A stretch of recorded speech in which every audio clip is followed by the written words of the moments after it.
Terima kasih waktunya untuk Bu Wilda. Sebelumnya izinkan saya menyapa dulu, mungkin dari peserta ada senior saya, mungkin rekan-rekan mahasiswa semua. Selamat siang, semoga masih tetap semangat ya.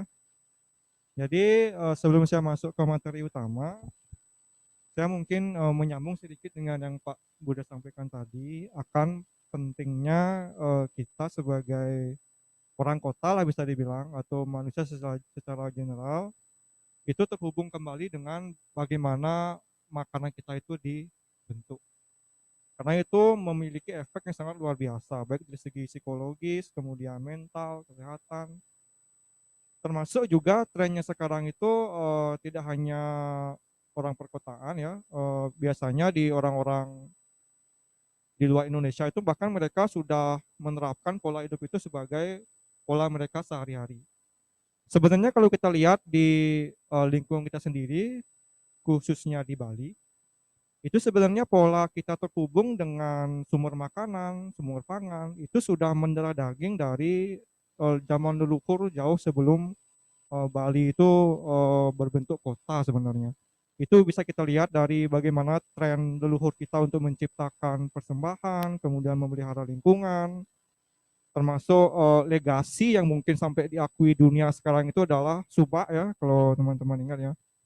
Jadi itu semua semua sistem itu diciptakan oleh leluhur ya untuk tetap menjaga bagaimana generasi kita itu stay connected to the food source.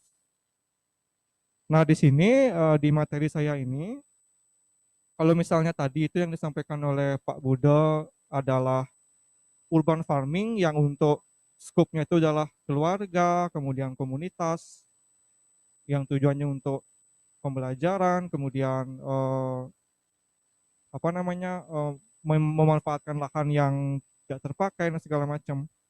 Nanti di pemaparan saya mungkin akan lebih ke arahnya masalah utama atau root dari tren dari pertanian yang kita alami sekarang secara global. Nah, sebelum saya mulai, ini kalau bisa dilihat di layar, itu judulnya adalah The Vertical Farming System, menjajaki cara bertani di abad ke-21. Nah, ini adalah serangkaian topik yang masuk dalam konteks food system kita sekarang ya, yang bentuknya adalah linear, itu cenderung sudah bisa dibilang tidak tidak efisien ya, atau bisa dibilang perlu diimprove. Nah, coba di next slide. Tadi ini akan saya bagi tiga. Pertama kita akan melihat secara besar, secara gambaran besar dulu masalahnya apa. Yaitu adalah tentang bagaimana kita nanti akan mensuplai makanan untuk seluruh penduduk di planet bumi. Karena ini memang isu yang sangat serius sekali dan sedang hangat-hangatnya dibahas oleh para pemikir, para peneliti, dan para penggiat di bidang agriculture. Nah, nanti setelah kita bahas itu, kita sudah memiliki sedikit insight atau bayangan tentang apa sih masalah yang sangat mengancam ini sebenarnya itu. Nah, saya akan tawarkan sebuah teknologi namanya vertical farming system. Kemudian setelah saya paparkan itu, jadi kita memiliki sedikit bayangan tentang teknologi itu, mungkin nanti saya akan sedikit berbagi, sharing tentang apa sih yang bisa kita lakukan untuk memberikan sumbangsih dari segi akademis dan keilmuan ya untuk bisa mencapai hal itu. Nah, sekarang kita mulai dari nomor satu tentang masalah krisis pangan ya, the challenge of feeding the world dalam abad ke-21 ini. Bisa di next. Nah, di sini kita bisa berpikir dalam different time scale ya istilahnya, atau di jangka waktu yang berbeda, skop waktu yang berbeda. Mungkin dari kita semua mungkin masih belum kebayang sebenarnya makanan kita sekarang itu bagaimana sih alurnya gitu. Food system yang ada di bumi sekarang ini bagaimana sih cara kerjanya sehingga itu bisa berjalan, sehingga itu bisa memelihara manusia yang jumlahnya 7 miliar orang di bumi gitu ya. Angka 7 miliar itu kan nggak sedikit ya, 7 miliar itu banyak. Dan bahkan diproyeksikan nanti di tahun 2050 itu populasi manusia itu mencapai 10 miliar. Dan itu sangat-sangat banyak. Nah, kalau kita flashback ke belakang, kita ada sebuah penelitian yang menyampaikan bahwa hampir separuh populasi yang bertahan hidup sekarang itu bisa bertahan hidup berkat adanya revolusi industri ya, termasuk di bagian pertanian. Itu istilahnya adalah the Green Revolution. Nah, revolusi itu terjadi pada sekitar tahun 1950-an. Awalnya revolusi ini itu muncul berkat adanya penemuan oleh ilmuwan ya. Kalau tidak salah namanya itu adalah Haber dan Bosch ya. Nah, dia itu menemukan bagaimana caranya mengekstrak mineral yang diperlukan tanaman ya menjadi pupuk sintetis istilahnya. Nah, pupuk ini bisa memungkinkan industri agriculture untuk memproduksi makanan dengan lebih banyak. Nah, seandainya misalnya di sana tidak ada revolusi, mungkin populasi kita tidak akan seperti sekarang, karena kita akan kekurangan makanan. Kenapa kekurangan makanan? Karena jika tidak diimprovisasi dengan penemuan itu, dengan penemuan nutrisi mineral tadi, itu sistem pertanian yang kita lakukan sekarang, itu tidak akan bisa mensuplai makanan untuk 7 miliar orang. Jadi kita harus menyadari itu bahwa ada revolusi besar tahun 50-an yang memungkinkan untuk industri agriculture itu bisa menyuplai populasi kita saat ini. Nah, itu adalah suatu pencapaian besar sebenarnya. Tetapi di balik pencapaian besar itu juga ada problem ya, side effect lah bisa dibilang. Nah, itu kalau kita istilahnya kita review di saat sekarang, ternyata efek dari penggunaan synthetic fertilizer ini atau mineral ini itu berdampak sangat buruk terhadap lingkungan.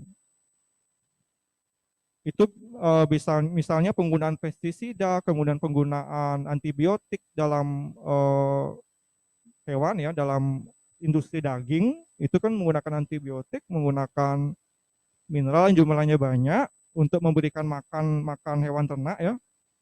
Termasuk juga proses bertani yang dilakukan dengan sembarangan sehingga itu mencemari lingkungan, kemudian merusak alam lah intinya.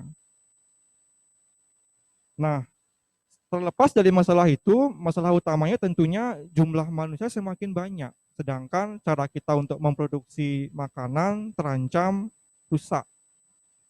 Nah, maka dari itu kalau kita lihat ke depan, mau tidak mau untuk bisa memenuhi tuntutan di beberapa tahun ke depan, tahun 2050 kan tidak lama ya, itu sebentar sebenarnya.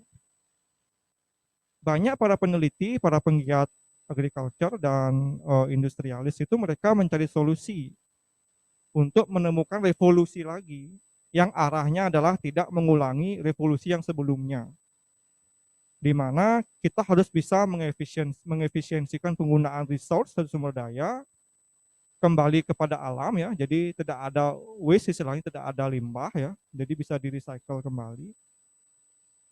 Tetapi untuk menuju ke sana pertanyaannya adalah bagaimana? Kalau kita cara realnya bagaimana? Nah, itu yang jadi masalah. Oke, konsepnya sudah ketemu, kita harus berevolusi lagi. Nah, sekarang masalahnya how to revolve ya, gimana caranya merevolusi. Nah, dari sekian banyak solusi yang ada itu mungkin yang santer kita dengar dari media, dari artikel-artikel mungkin adalah UA istilahnya ya, atau urban agriculture. Seperti yang disampaikan oleh Pak Budi tadi.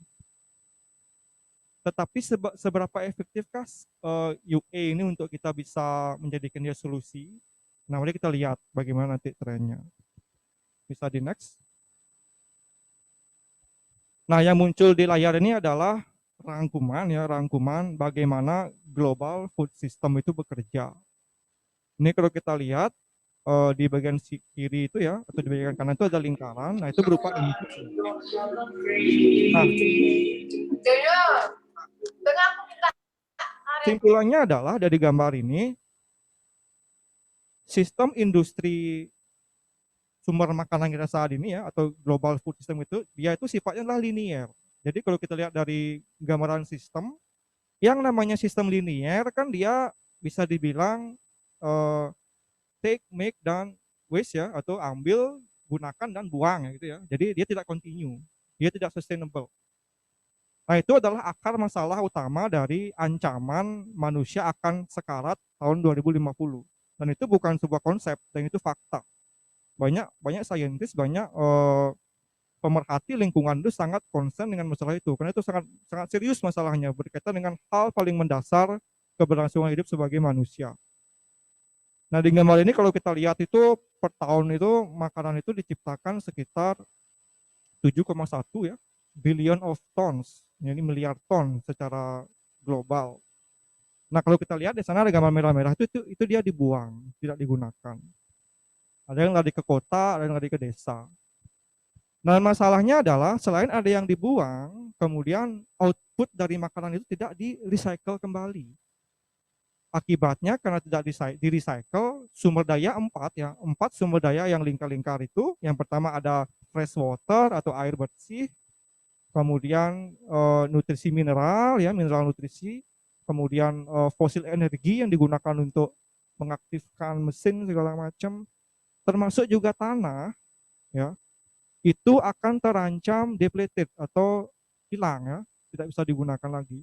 Jadi kalau global food system ini terus-menerus dijalankan tanpa diimprovisasi, tanpa dicarikan alternatif, sudah akan menjadi fakta 2050 akan lebih parah daripada 2020. 2020 COVID, makanan masih bisa dibilang tidak begitu ya, justru makanan itu menjadi net penyangga dari ekonomi. Tetapi kalau 2050 net sudah rusak, maka ya bisa dibayangkan gimana efeknya. Akan lebih parah daripada pandemi ya. Nah, itu untuk gambaran besar dari global food chain kita sekarang seperti apa. Intinya adalah dia memanfaatkan 4 sumber daya yang tidak bisa di sustainable kan ya, tidak bisa di recycle istilahnya. Dia sifatnya linear, take, use, and waste ya. Jadi ada pengembalian kembali. Bisa di next.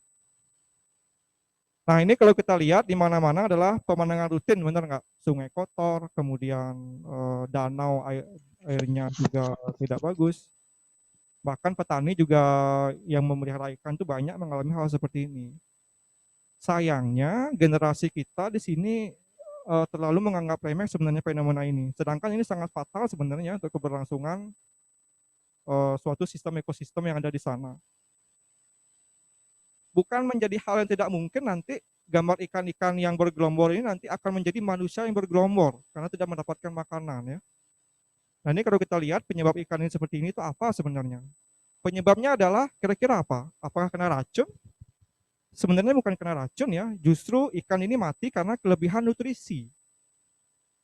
Jadi kalau kita tinjau dari aspek bahasa teknisnya, itu ada namanya eutrophication ya, atau istilahnya membeludaknya populasi di suatu ekosistem ya. Jadi kalau di danau itu kan ekosistemnya banyak, nggak cuma ikan ya, ada bakteri di sana, ada mikroorganisme, ada ganggang atau lumut segala macam. Nah, akibat revolusi agriculture yang dilakukan manusia sebanyak tahun 50-an, itu karena cara bertaninya tidak efisien, kemudian tidak diawasi dengan baik, itu mengalirkan limbah atau istilahnya leakage ya, atau bocor lah istilahnya. Jadi fertilizer mineral yang diaplikasikan ke tanah itu tidak dimanage dengan baik, itu mengalir kemana-mana, mengalir ke sungai, mengalir ke danau, ke laut. Nah, efeknya apa? Ini hanya salah satu dari serangkaian efek yang terjadi. Ini terjadi karena terlalu banyak nutrisi yang mengalir ke sana, efeknya adalah lumut, kemudian bakteri itu dia menjadi subur. Jadi mereka subur, otomatis kan dia perlu oksigen ya, karena semua makhluk hidup perlu oksigen untuk bernafas. Nah, karena saking berebut oksigen, itu ikan-ikannya mati. Dia tidak bisa bersaing dengan lumut, dengan ganggang ya, dengan bakteri yang tadi disebut. Akhirnya dia mati. Nah, efek seperti itu susah sekali untuk di-revert ya, atau diperbaiki. Jadi ini bukan konsep lagi, memang sudah fakta jika tidak kita konsen ke sana, 2050 ini akan menjadi katastrofi ya, atau bencana yang sangat besar. Bisa di next.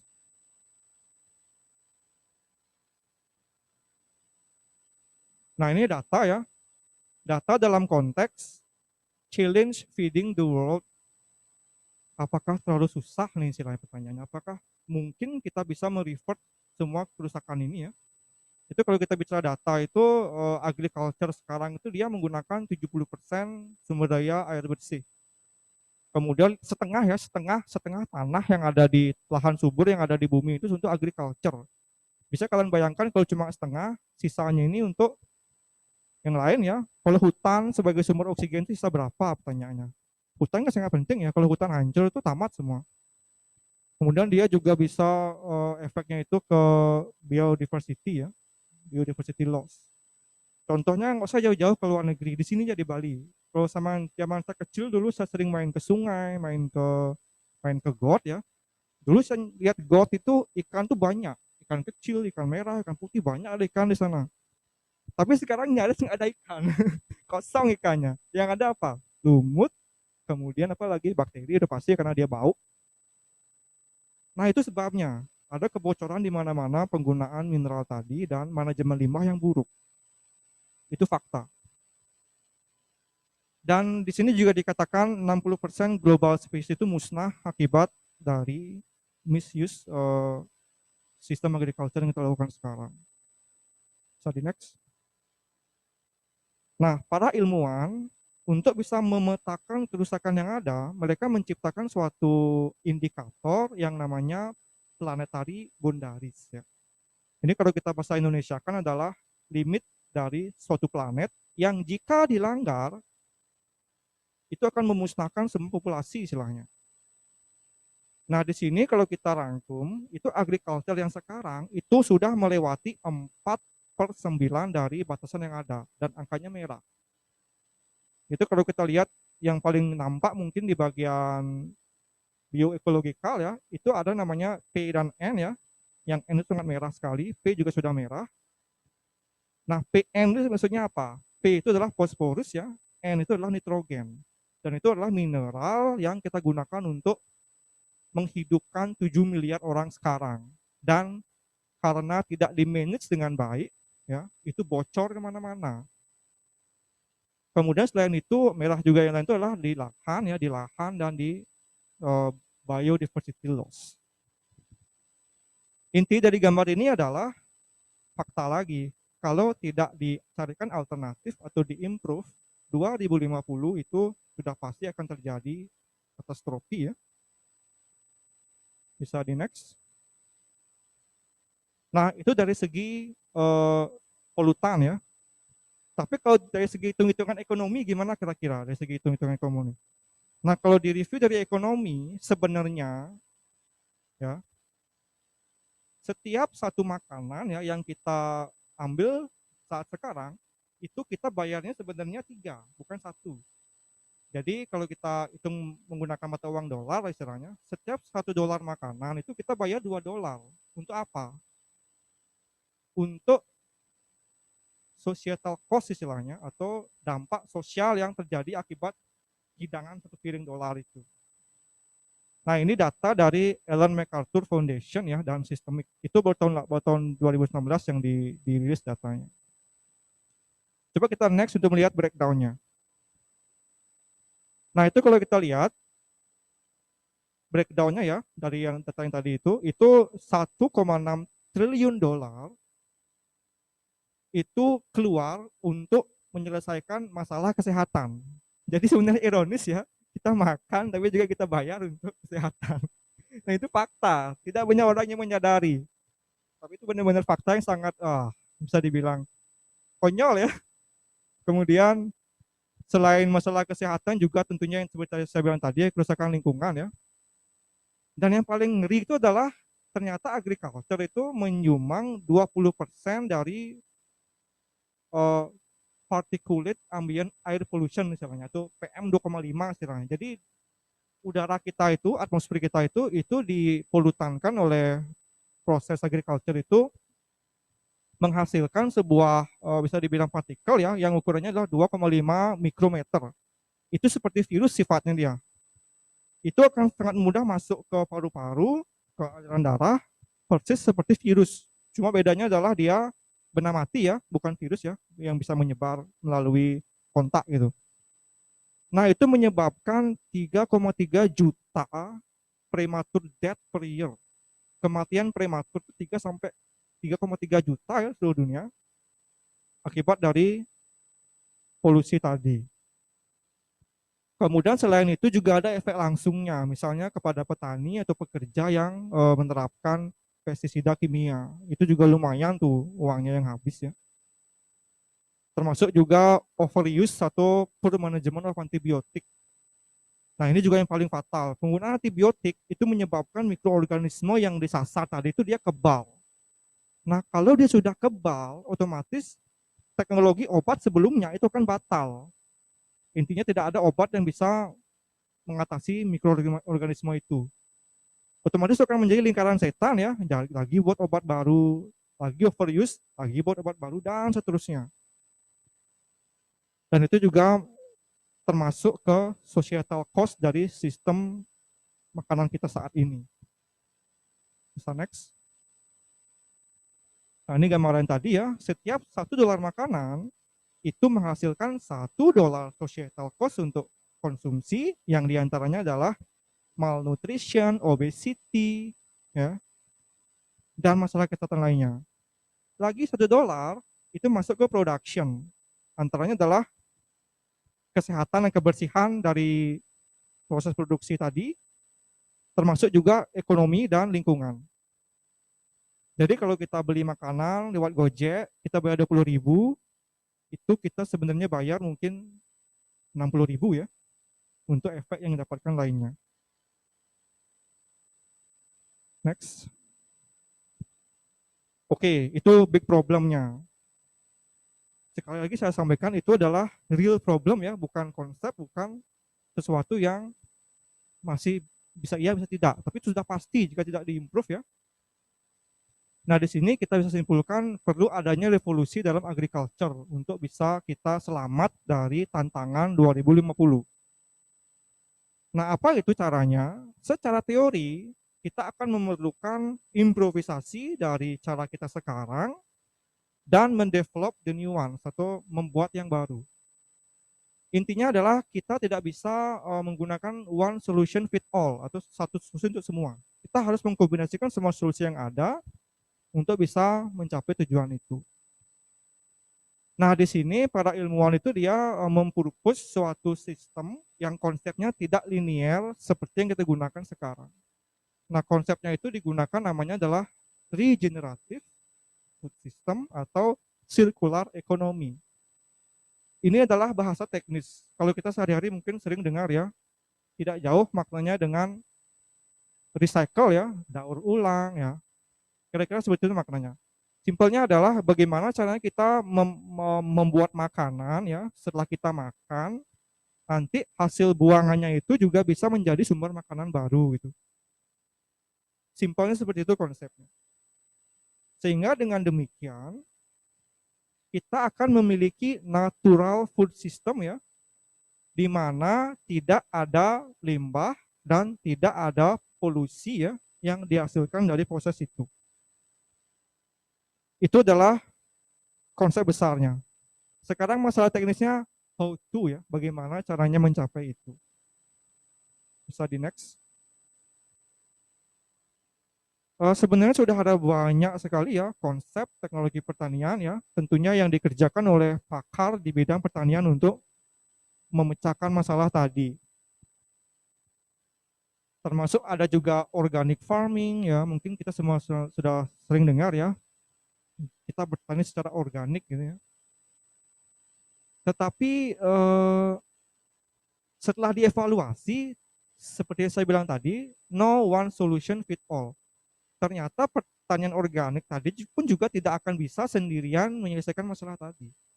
Contohnya misalnya dari segi teknis ya susah untuk di scale up ya. Kemudian organic farming juga kalau kita lakukan di lahan terbuka juga sama saja efeknya. Dia akan menghasilkan gas kaca, kemudian masalah sanitasi dan segala macam. Kemudian juga ada muncul konsep-konsep pertanian yang lebih kompleks sifatnya dan lebih natural ya, seperti misalnya symbiotic waste lah istilahnya. Contohnya mungkin kayak permaculture ya, mungkin kalau teman-teman pernah dengar namanya permaculture. Kemudian ada namanya syntropic farming dan segala macam. Yang intinya adalah mencoba untuk menghilangkan waste dan menghilangkan polutan dari keseluruhan food system tadi. Namun ya challenge-nya adalah yang tetap sama. Konsep itu tidak semudah yang dikonsepkan untuk bisa diterapkan ya intinya ya. Rata-rata dari semua pilihan tadi itu dia masih istilahnya konteks spesifik, hanya cocok untuk suatu kondisi tertentu ya. Misalnya kalau kita menggunakan metode organic farming terus di kota apakah cocok? Seperti yang bilang sama Pak Budo tadi itu kan kita perlu lahan tentunya kalau kita bicara organik ya.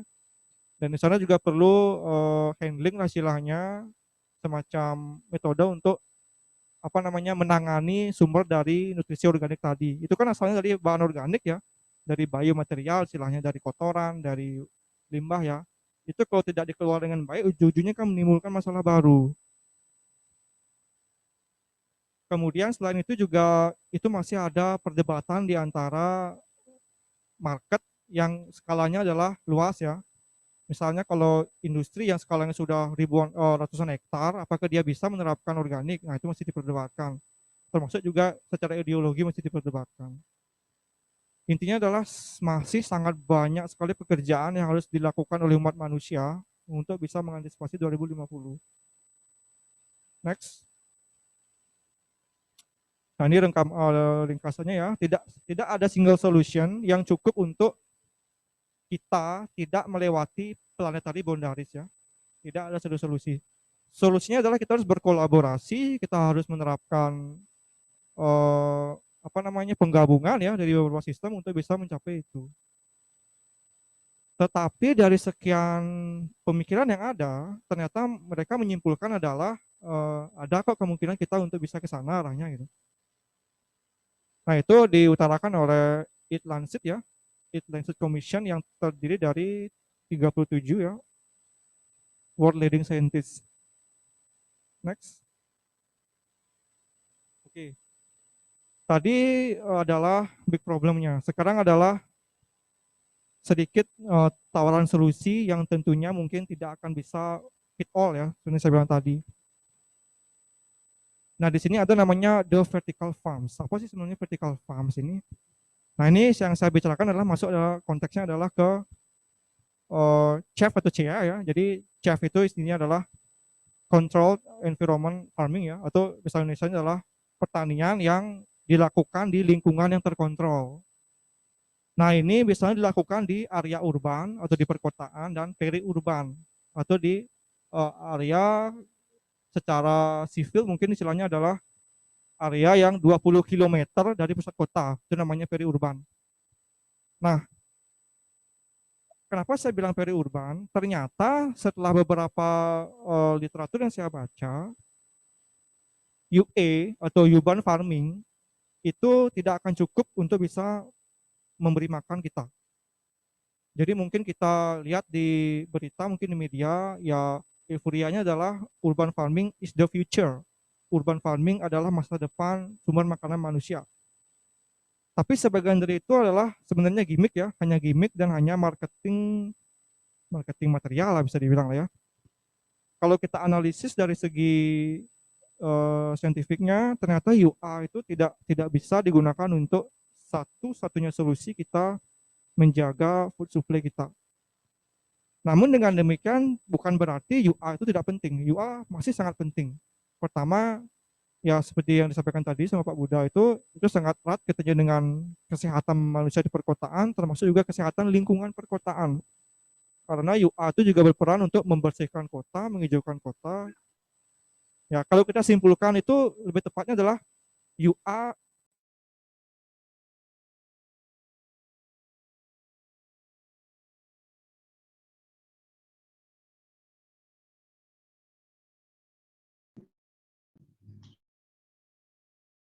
kita harus merekrut area-area di peri-urban atau area 20 km dari perkotaan. Karena di sana dari segi lahan, dari segi kemungkinan kita untuk mendevelop sistem semacam ini itu lebih besar. Dari segi harga lahan, kemudian dari segi akses itu nggak terlalu jauh dengan kota. Karena kalau kita buat skill up yang massal di tengah kota, itu akan sulit. Selain berkendala dengan izin, berkendala dengan kebijakan pemerintah, terutama juga harga lahan ya. Tidak mungkin kita membuat farm yang ukurannya minimal 2 hektar lah bilang, di tengah kota tanpa harus mengeluarkan cost dan usaha yang besar. It's impossible lah istilahnya. Makanya ditekankan itu biasanya teknologi semacam ini itu dilakukan di area peri-urban. Nah, di sini yang saya sampaikan adalah vertical farm dalam konteks itu, bukan yang untuk kita small scope ya, tapi untuk large scope atau scope-nya besar. Dan itu harus difitkan dengan konsep circular economy sehingga tidak lagi masuk ke sistem linear seperti yang tadi. So next.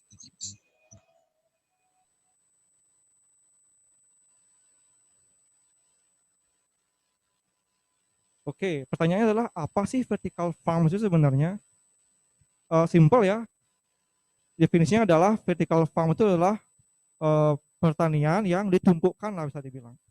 Jadi kalau yang konvensional mungkin kita bertaninya masih di satu lantai ya, masih di satu lantai. Kalau vertical farm ini dia multi lantai, dia dibuat ke atas. Otomatis dengan demikian yield-nya, hasil yang dihasilkan oleh sistem itu akan sesuai dengan jumlah lantai yang dia miliki. Semakin banyak lantai, semakin besar hasilnya. Nah, dari sekian perbandingan yang ada, vertical farm ini adalah salah satu metode yang sangat promising ya untuk bisa menekan penggunaan lahan, kemudian termasuk juga karena dia konteksnya adalah CEF ya. CEF itu adalah Controlled Environment Farming ya, atau pertanian yang lingkungannya dikontrol. Itu dia bisa juga sepenuhnya tidak merusak lingkungan karena tidak ada kebocoran, kemudian tidak ada hal-hal yang bisa merusak alam. Satu-satunya drawback dari itu mungkin di energi ya, karena dia akan perlu banyak energi untuk itu. Tapi itu pun ada kemungkinan solusi untuk men-tackle itu. Nah, dengan adanya vertical farm ini nanti diharapkan juga bisa melakukan restorasi hutan. Jadi hutan yang sebelumnya dipakai untuk bertani sayur mayur mungkin ya, itu bisa di-restore untuk bisa ditanami hutan lagi ya. Jadi bisa sedikit meringankan itu. Dan biasanya karena dia terkontrol, cenderung dari sistem ini tidak akan bisa menyebarkan penyakit.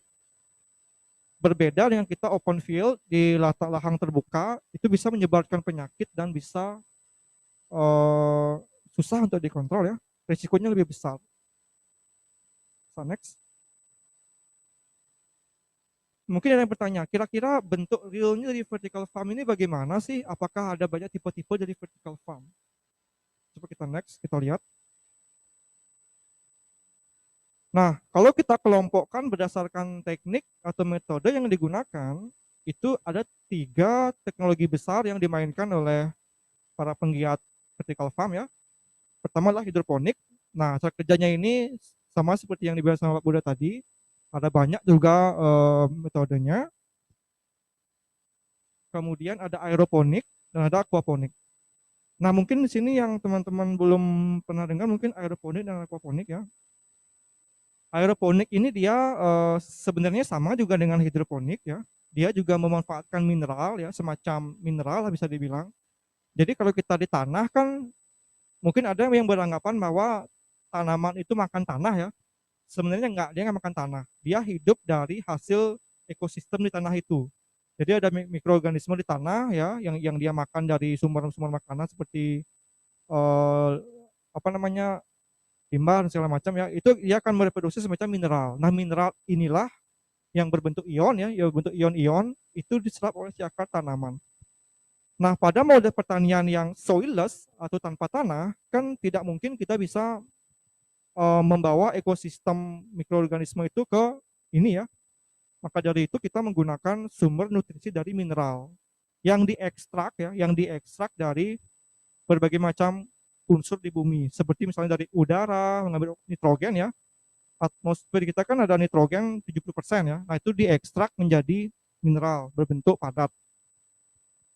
Nah, dari sanalah nanti dialirkan ke tanaman sehingga tanaman bisa langsung makan ya. Nah, aeroponik itu sistemnya sama seperti hidroponik, cuma yang membedakan adalah akarnya itu dia tidak sepenuhnya di air ya, atau di media tanam. Akarnya itu digantung di udara. Ada beberapa alasan teknis kenapa itu dilakukan. Intinya adalah itu akan mengimprove asupan oksigen ke tanaman. Karena tanaman itu juga perlu oksigen ya untuk bisa hidup. Kemudian ada juga aquaponik. Kalau aquaponik ini dia persis seperti hidroponik ya, cuma nutrisinya itu bukan dari mineral, tapi dari kotoran ikan. Jadi ada simbiosis di aquaponik ini. Tanaman itu akan makan dari kotoran ikan ya, dan nanti itu akan di cycle ulang. Jadi dia bisa hidup tanpa dikasih mineral tambahan. Cuma di sini saya tidak akan terlalu masuk ke aquaponik karena dari segi kompleksitas dan robustness istilahnya itu masih jauh ya, bisa dibilang masih jauh. Bagaimana caranya kita bisa menghasilkan tanaman yang optimal dan ikan yang optimal itu masih susah ya, bisa dibilang masih susah. Jadi belum begitu matang tekniknya dia. Nah, di sini saya akan lebih masuk ke yang aeroponik karena dari sekian literatur yang saya baca, aeroponik ini memiliki prospek yang lumayan besar jika kita bisa kembangkan dengan efisien. Bisa di next.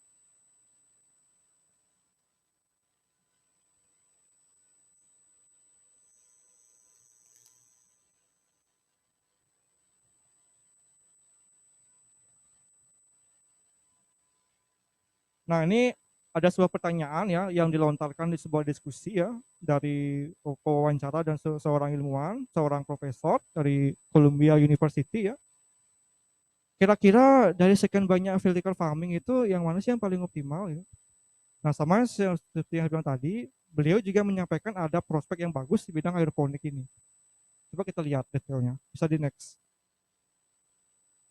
Nah, kalau kita lihat dari secara cara kerjanya dia, aeroponik ini dia bisa di stack ke atas. Jadi lahan 1 meter itu ya, lahan 1 meter yang seukuran ember bawahnya itu, mungkin 1 meter ke 1 meter aja itu dia bisa dibuat ke atas mungkin hingga beberapa meter ya, sehingga itu bisa menghasilkan puluhan kilo dalam 1 meter. Dan yang lebih wah lagi adalah dia ini sistemnya adalah menggunakan mist ya atau kabut lah bisa istilahnya. Air itu dia dibawa ke atas, ya dibawa ke atas, ada pompa di sana. Kemudian dia akan disemprotkan ke bawah. Tinggal dilepas nanti gravitasi ya, gaya gravitasi akan menarik itu ke bawah. Nah, akar-akar yang ada di dalam menara itu dia akan mendapatkan oksigen, akan mendapatkan mineral, dan akan mendapatkan air. Jadi sangat efisien. Bahkan dia paling minimum ya, paling minimum dia itu bisa menggunakan 70% less freshwater ya ketimbang metode konvensional. Itu berkat dia tuh tertutup ya, dia tertutup tidak ada bocor sama sekali dan hanya muter-muter di situ aja. Nah, termasuk juga penggunaan daya, dia juga akan lebih hemat. Kenapa lebih hemat? Kita tidak perlu menginstall suatu sistem untuk memberikan oksigen ke akar. Jadi aerasinya itu memang alami ya, dia mendapatkan dari proses gravitasi tadi itu. Otomatis listrik akan lebih hemat. Nah, itu singkat dengan tentang aeroponik. Bisa di next. Nah, teknologi ini selain dia itu menjanjikan, dia juga bisa dikemas dengan sangat menarik. Nah, dia ini masuk kategorinya CA ya, Controlled Environment Agriculture. Bahkan dengan teknologi LED lighting ya, LED lighting yang bisa sangat murah sekarang ini, termasuk juga sensor ya, bahkan teknologi ML ya, machine learning, itu kita bisa mendevelop food growing machine istilahnya, atau mesin penumbuh makanan bisa dibilang ya. Kalian bisa bayangkan kita mau masak sayur itu fresh ya, tidak ada istilahnya kita naruh sayur di kulkas, tapi sayurnya hidup ya, dia alive. Kalau kita makan sayuran hidup ya, langsung dipetik dari pohonnya, atau kita olah langsung, itu beda. Dari segi rasa, kandungan nutrisi itu beda. Nah, semua teknologi itu berkat adanya teknologi LED lighting sehingga kita bisa memimik atau meniru spektrum cahaya matahari ya untuk bisa menghasilkan tanaman yang sehat, tanaman yang nikmat, dan sensasinya itu beda kalau kita bandingkan dengan makanan layu yang kita beli dari pasar. Jauh beda. Bahkan teknologi semacam ini itu sudah dilirik oleh para venture kapitalis ya, misalnya seperti Amazon founder Jeff Bezos ya, dia bahkan meng-spend hingga sekian ratus juta ya dolar untuk bisa mendevelop teknologi semacam ini. Ini diproyeksikan nanti kalau ini teknologi ini sudah matang, ini sebenarnya sudah matang di luar negeri ya, tapi kita belum, karena banyak penyesuaian teknologi ini bisa masuk ke sini, karena kita di iklim tropis dan mereka di subtropis, ada banyak perbedaan di sana. Mungkin nanti kita ke supermarket itu yang kita beli bukan sayur wadah plastik ya, bukan sayur yang di dalam plastik, tapi sayur yang memang alive ya. Jadi kalau kita beli itu memang tinggal cabut, kita bayar gitu. Nah itu dimungkinkan oleh berkat teknologi ini. Bisa di next. Nah itu sedikit review ya dari teknologi vertical farming. Terus apa yang bisa kita sumbangsihkan untuk bisa masuk ke ranah sana? Nah kebetulan di Uniknas ya di kampus saya itu sedang dikembangkan sebuah fasilitas untuk bisa masuk ke ranah sana. Nah di sana ada namanya laboratorium PRITA ya atau PRITA Research Facility, itu disingkat Precision Agriculture Laboratory ya. Itu di bawah program studi teknologi informasi Fakultas Teknik ya Informatika Uniknas. Nah di sana kita mencoba untuk istilahnya membawa ya, kita bukan menginovasi sebenarnya, kita hanya membawa dan menyesuaikan bagaimana caranya teknologi yang di luar itu kita bisa bawa ke sini, kita sesuaikan dengan lingkungan di sini. Bisa di next. Nah ini bisa kalian lihat, ini adalah tampilan di lab PRITA. Nah kita punya sebuah prototipe atau perwarupa dari menara sayur tadi itu, namanya adalah Narahari. Itu disingkat adalah menara sayur sehari-hari.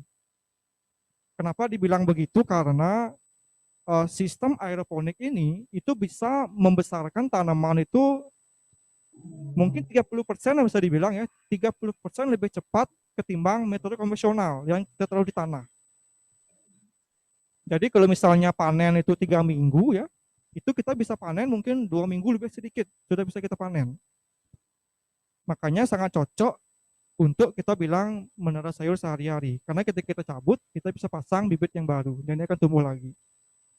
Nah, Narahari ini diproyeksikan nanti akan menjadi contoh penerapan dari pertanian presisi untuk keperluan urban farming berskala rumahan hingga nanti untuk skala industri. Terutama nanti dia juga akan bisa menghemat tempat ya, tempat yang kosong kita bisa gunakan untuk menghasilkan makanan yang sehat dan bernutrisi. Kemudian kita bisa menghemat resource, kita bisa bertani dengan tanpa merusak lingkungan karena dia menggunakan sistem closed loop ya, tidak ada kebocoran di sana. Kemudian yang paling penting, saya tahu mental-mental kita saat ini adalah tidak mau repot ya. Jadi kita mendesain menara ini adalah low maintenance atau ease of maintenance. Maintenance-nya simple, kita hanya perlu mengisi air, mengisi nutrisi, dan mengecek daun-daun yang mungkin perlu dipetik ya. Dan kemudian termasuk juga aesthetic landscape ya, untuk mempercantik landscape, kemudian sebagai media pembelajaran tentunya, sehingga bisa kita manfaatkan untuk menginspirasi anak-anak, anak muda untuk tahu ternyata makanan itu seperti ini dia dikembangkan. Nah yang paling terakhir, yang paling penting adalah memungkinkan orang-orang untuk mendapatkan makanan penuh nutrisi langsung dari sumbernya. Nah di gambar ini kemarin itu kita sempat menanam pokcoy ya, itu pokcoynya lumayan besar dan bahkan saya sampai terkesima ya, saya nggak pernah lihat pokcoy sebesar ini di pasar dan sesegar ini. Bahkan kalau saya petik daunnya itu saya makan, itu kayak bukan kayak daun tapi kayak buah, kalau di bahasa Bali bilang buah sotong ya, atau jamu biji mungkin ya, persis kayak jamu biji. Saya sampai heran, ini kenapa bisa seperti ini rasanya. Setelah saya searching ternyata mineral itu memberikan micronutrients dan micronutrients kepada tanaman. Jadi dia tuh makan dengan sangat lahap. Dia menyediakan semua nutrisi mineral yang diperlukan tanaman sehingga rasanya itu kaya, teksturnya renyah, dan benar-benar segar. Nah itulah efek dari pertanian presisi. Kita bisa mempresisikan sumber daya ya untuk menghasilkan maksimum yield, hasil yang lebih maksimum. Bisa next. Nah mungkin ada yang bertanya, kira-kira itu gimana bentuk dalamannya gitu ya. Nah kalau kita bisa dilihat di gambar ini, teknologi ini simple sebenarnya ya. Itu hanya ada sebuah tube atau tube silinder ya, pipa besar ya. Nah, itu dilubangi. Nah, kita akan masukkan akarnya ke sana. Jadi sebelum masuk ke sini itu benihnya disemai dulu di propagator istilahnya. Nanti kalau udah ada akarnya baru dipindahkan ke sini. Nah, kita gantung ke sini, kita jepit dengan spon. Nah, nanti di tube ini itu akan ada sprayer yang menyemprotkan air dan nutrisi ke bawah. Gitu. Itu akan membasahi akar sesuai dengan gravitasi ya, dari atas ke bawah. Jadi tanaman itu dia enak ya, dia itu bisa makan tanpa susah-susah membuat akar ya. Tersedia semua di sana. Oksigennya berlimpah ya. Jadi dia happy tumbuh di sana. Nah, mungkin di sini yang kita mungkin perlu optimalkan adalah pertama di nutrisi ya, di mineral itu. Kita harus mengoptimalkan itu. Nah, kami di Prita itu konsepnya adalah masuk ke sana. Kita mendevelop istilahnya nutrient dosing system. Jadi sistem yang bisa mengkadarkan kandungan mineral. Jadi kalau kita masuk sedikit ke ilmu pertanian, tanaman itu kalau tidak salah itu perlu 12 mineral ya, 12 mineral. Yang pertama mungkin yang sering kita dengar adalah NPK ya, nitrogen, fosforus, dan potasium ya. Ada juga yang lebih medium sifatnya, ada sulfur, ada magnesium, ada kalsium. Nah, itu harus kita kalkulasikan berapa gram yang harus kita berikan ke sana, sehingga tanaman itu bisa optimal dan kita bisa hemat penggunaan nutrisi. Karena kembali lagi, nutrisi mineral itu dibuat dengan proses yang juga melibatkan energi ya. Jadi kalau kita tidak gunakan secara optimal, dia akan membuang-buang energi. Nah, itu dicapai dengan menggunakan sistem informasi. Jadi di sini sangat diperlukan peran dari masyarakat yang tergabung dalam sistem informasi, teknologi informasi ya, untuk bisa meracik itu. Karena itu akan berkaitan dengan jenis tanaman, kemudian kondisi lingkungan, umur tanaman berapa, dan segala macam. Kemudian selain itu kita juga mengembangkan bagian device-nya atau perangkatnya. Jadi menara ini dia tidak disiram terus-menerus. Dia memiliki interval. Sama kayak kita kan bernafas, kita akan bernafas, kita menghembuskan nafas. Nah, dia juga sama, dia ketika bernafas dia akan disiram, ketika dia menghembuskan nafas dia akan dibiarkan dia menggantung di udara tanpa disiram. Nah, itu diatur oleh sebuah perangkat. Di next. Nah, ini dia perangkatnya. Jadi kami mengembangkan dua platform ya, dua platform yang terdiri dari software dan hardware. Itu namanya pertama adalah Madava ya. Itu singkatan dari Modern Advanced Digital Agriculture Virtual Assistant. Jadi si Madava ini dia memiliki banyak varian ya. Salah satu variannya adalah untuk mengontrol menara hali tadi. Jadi kita bisa mengoptimalkan penggunaan listrik sesuai dengan kondisi tanaman ya, umurnya berapa, kondisi lingkungan gimana. Nah, itu kita optimalkan menggunakan ini. Jadi listrik itu mungkin bisa ditekan sampai 30% atau minimal 50% lah. Karena kita minimal itu dia nyalanya setengah, matinya setengah. Jadi 50% bisa ditekan. Kita juga punya Udawa namanya. Nah, Udawa ini lebih spesial mengkhusus ke instalasi di greenhouse yang menggunakan sistem hidroponik. Jadi Udawa ini adalah singkatan dari Universal Digital Agriculture Watering Assistant. Jadi untuk spesial didesain untuk penggiat hidroponik yang menggunakan greenhouse skala menengah. Tujuannya adalah untuk memungkinkan existing installation ya, atau instalasi yang sudah ada di sana seperti pompa ya, pemipaan ya. Itu kita bisa kendalikan secara digital. Bisa diatur nanti kapan nyiramnya, kapan matinya ya, dan bisa dimonitor suhunya bagaimana. Ya sangat simpel lah modelnya, nggak begitu canggih sebenarnya, tapi sangat bermanfaat bagi petani ya. Jadi kita punya dua platform ini, namanya Madava dan namanya Udawa. Bisa di next. Nah, ini salah satu instalasi di rumah kaca di Penebel ya. Jadi kita punya dua fasilitas, satu di kampus, satu di Penebel. Yang ini di Penebel. Coba di next lagi. Nah, ini yang kita terapkan di Penebel. Jadi Undiknas itu selain di bagian teknis, itu juga memberikan produk di bidang model ekonomi istilahnya. Jadi model ekonominya bagaimana. Nah, kemarin itu kita buat platform namanya Undiknas SAI atau Community Supported Agriculture Initiative. Simpelnya adalah program ini bagaimana caranya mendiseminasi teknologi pertanian ini ke masyarakat dengan model pertanian yang didukung oleh masyarakat. Jadi kita bangun sebuah perwarupa yang kita beri nama sebagai GAURI ya, Greenhouse Agriculture by Undiknas University. Jadi di sana kita semaikan teknologi yang bisa menginspire dan bisa memberikan nilai tambah dari lahan-lahan kosong di area pedesaan. Nah, ini kemarin proyeknya baru dilaksanakan di Desa Penebel dan diresmikan langsung oleh Perbekal ya, Perbekal Penebel dan Kepala Desa dan juga Pak Rektor dari Uniknas. Jadi dengan adanya model ini nanti penduduk lokal itu dia bisa memanen secara langsung di sana. Jadi dia muter-muter di sana aja uangnya gitu, tidak perlu keluar. Bisa di next. Nah ini kemarin pas panen, ini itu sayur pokcoy kemarin hasilnya lumayan bagus ya, karena di Penebel itu dia areanya bagus untuk bertani, lumayan sejuk. Hasilnya sangat besar-besar sekali juga di sana. Bisa di next.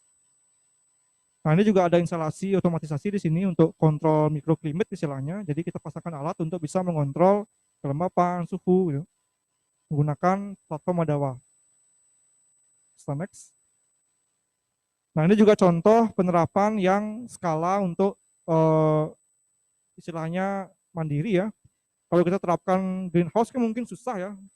Nah, narahari ini juga bisa diterapkan dalam skala untuk yang lebih kecil, ya untuk rumahan. Itu gambar yang di kiri itu adalah di Penebel. Itu juga lumayan bagus hasilnya di sana. Yang tengah itu adalah di area Singapadu ya, di area rumahan, di instalasi. Dan itu tanpa menggunakan greenhouse, itu terbuka langsung, kena hujan, kena matahari ya, terbuka. Gimana aja kita menaruh pohon di halaman rumah gitu. Dan hasilnya masih tetap bagus. Di sana kami sebenarnya sangat terkesan ya, wah ternyata teknologi ini sangat menjanjikan sebenarnya. Hasilnya bagus dan sangat-sangat memuaskan lah ya secara estetika, secara rasa, dan memberikan kepuasan lah bagi yang melihat. Bahkan terakhir, meskipun masih belum maksimal hasilnya, kami juga mencoba untuk tanaman buah di sana. Jadi gimana caranya buah itu bisa hidup di udara gitu. Buah bisa hidup di udara. Kami tanamkan ke sana, coba kami cari-cari referensi bagaimana sih caranya buah ini keperluannya, nutrisinya gitu, dan berapa intervalnya yang dia paling baik. Dan terasa juga berbuah buahnya, dan sangat lumayan banyak buahnya. Itu di tomatiri kami coba dan juga beberapa cabai Bali ya, cabai heirloom Bali, lumayan juga. Namun meskipun impresif, ya kami harus buka juga, ini masih early stage istilahnya, masih belum bisa untuk kita terapkan secara massal. Karena dari segi sistem, dari segi pengoperasionalan, itu masih diperlukan medium skill lah untuk bisa diterapkan. Namun nanti kami akan kemas menjadi platform yang nanti juga bisa akan digunakan oleh orang umum. So next. Oke, selesai ya. Sekian dari saya, semoga menginspirasi. Terima kasih.